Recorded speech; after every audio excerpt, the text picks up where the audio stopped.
This is Sarah from Sarah Living Life, and I am excited to cover a new topic, dressing.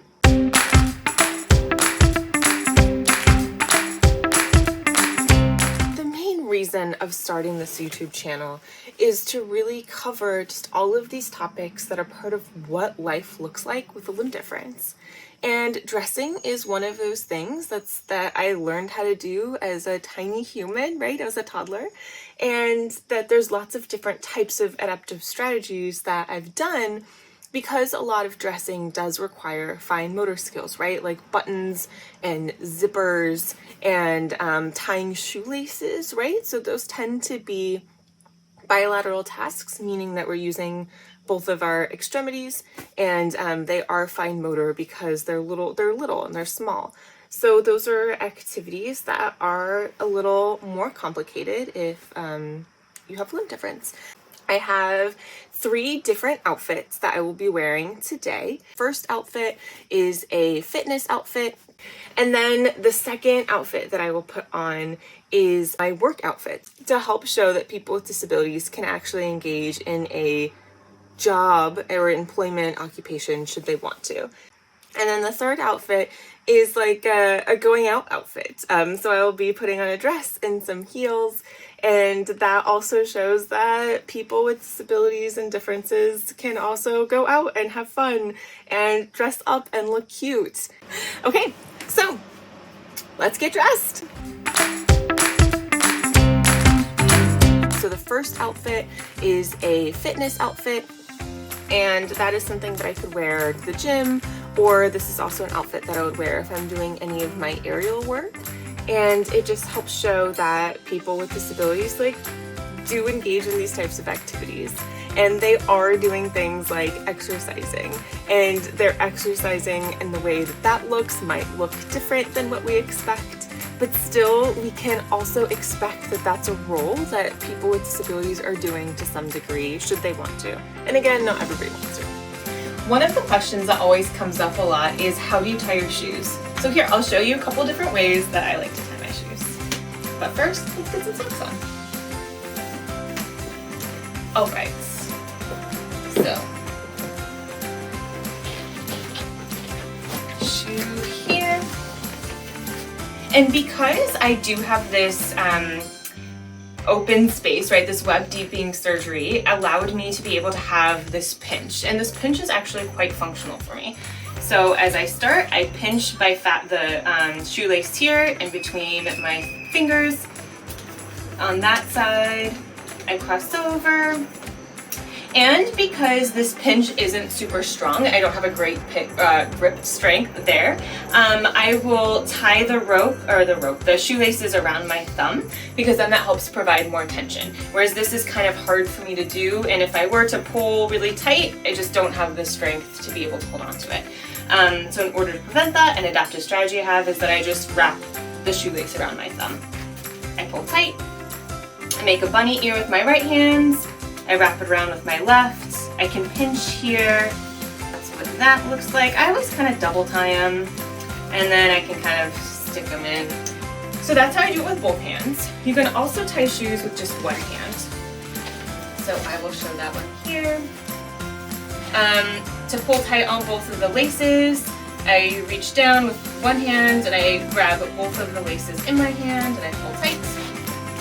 Here I use my hand to cross over each side, I loop it under, and this tends to be the sort of trickiest part here, is just to make sure that they're pulled tight. So you can use your other foot and hold on to the laces there, move your foot out and pull tight to get that nice and tight.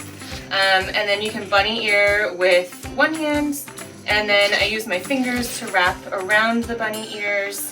And then I pull my thumb and my middle finger to get that nice and tight. And then from there, it's easy and you can just double knot it again if you'd like. Okay, there you go. So those are 2 different ways to tie shoes. Also, I can just have my shoe pre-tied. That way I don't have to tie them. So sometimes I'll just kind of put my shoelaces in a slip knot like this, and then tuck it under. I'll leave it loose, and then just pop it on my foot, so I don't have to do it into shoe tie lacing at all. There you go. Okay, so there's 3 different ways to tie shoes. Lots of different adaptations. All right, and that is workout, Sarah. Okay, I'm headed off to my aero class. I'll see you later. Alright, so I have 2 different types of bras that I'll show you how I put them on. So this first bra has a closure clasp in the front. Sometimes it's thought that these ones are easier. I first got a bra like this when I was, back when I first started wearing bras, because my mom thought that maybe that would be helpful because the clasps are on the front. But sometimes it can get a little tricky to try to maneuver it because it is still using fine motor skills. So whether you're hooking things, regardless of what the hooks look like, sometimes the hooks can be a little tricky. So I'll show you how I put this one on. It's a racer back, so I'll put it on like a backpack. And then here, I kind of pull it over, hold that in place, pull this one over, hold it in place. I'm really using my left hand just to keep it close, because if I let go, then it'll kind of bounce away, which can get really annoying. So I'll hold that close to my body, and then I'm using the tip of my thumb and then my right hand to get the clasp in there and press it down. So sometimes, depending on how this clasp works, it can be easier than others. This one's an easier one. I've had others in the past where it requires lots of finagling and it can get really frustrating, especially because it's right here and there is no other way to put that bra on other than it being in this space. It's not like you could really put it on, like clasp it before you put the bra on, which can make that a little tricky. So that could be an option if that's something that works for you, but also know that it doesn't have to work for you. So just find whatever works best. And then the second bra that I have is one that has sort of the traditional clasps that are in the back.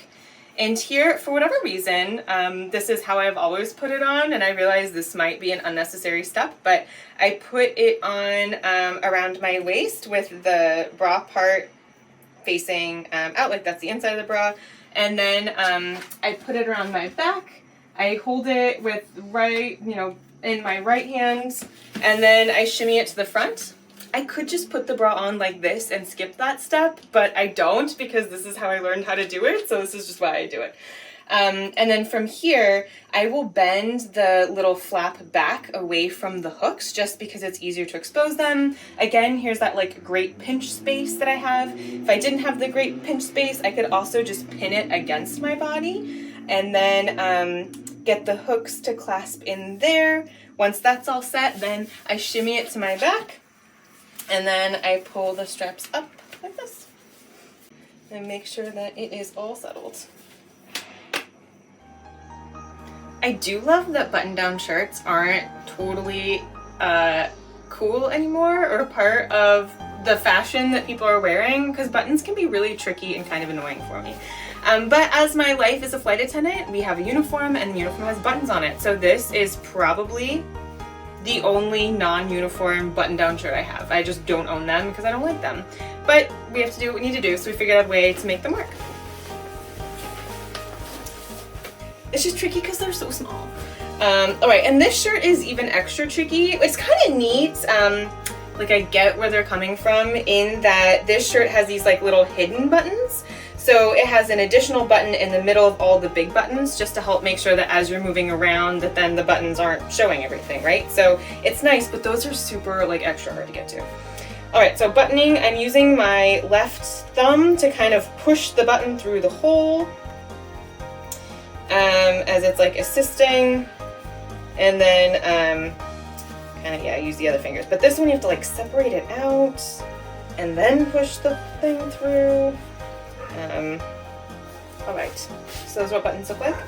There is a fun tool called a button hook that is like very occupational therapy for individuals who are just using one hand to be able to complete buttoning, and the device has like this little needle part to the top. It's like this big metal loop, and then it's got like a little handle on it, so you can feed the loop through the buttonholes, sort of like get a hold of the button, and then it like catches in almost like a needle kind of goes through thread. It's sort of a similar concept, so that then it can go through the hole and you can just do them one-handed that way. So it's actually a super cool tool. If it's something that you're interested in, want to do one-handed buttoning, definitely check out a button hook.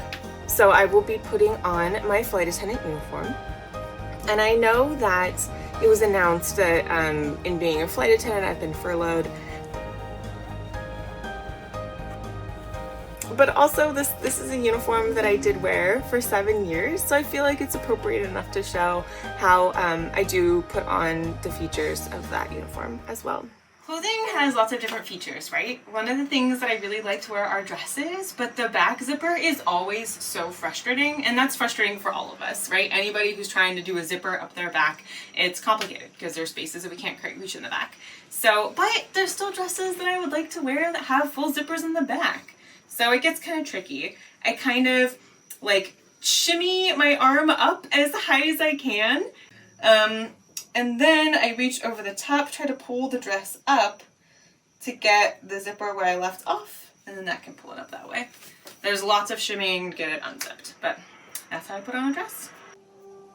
That is it. Those are 3 different outfits. Those are 3 different versions of who I am, and 3 different outfits for different roles that I play, right? I am working out and going to my aerial classes. I'm putting on my flight attendant uniform, so showing a job of, role of employment.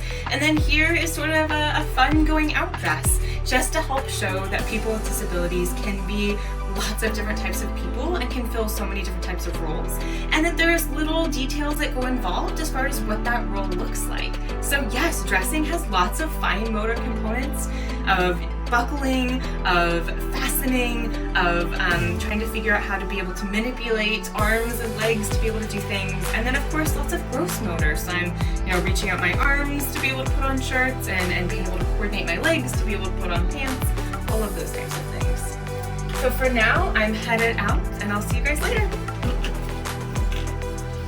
And make sure to like, share, subscribe, and please leave any comments below. What are your adaptive strategies for dressing? I can't wait to hear them. All right, see ya.